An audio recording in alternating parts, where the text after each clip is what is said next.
1. Emmanuel Macron, lui, est arrivé cet après-midi au Groenland avant le sommet du G7 au Canada, où il sera évidemment question de la situation au Proche et au Moyen-Orient.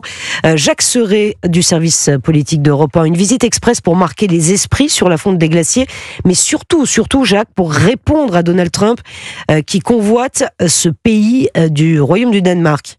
Oui, accueilli par la première ministre du Danemark sur le tarmac de l'aéroport, Emmanuel Macron voulait envoyer un signal à la Maison-Blanche. Je viens dire aussi la solidarité de la France, de l'Union européenne pour la souveraineté, l'intégrité territoriale de ce territoire.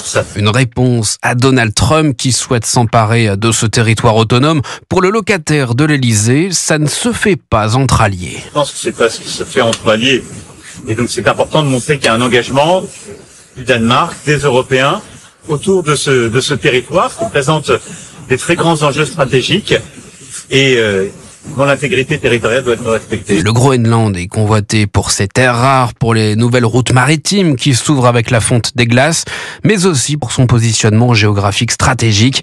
Mais il ne devrait pas en être question demain lors du G7, puisque ce sommet sera quasi intégralement consacré au conflit entre l'Iran et Israël. Jacques Serret pour Europe 1.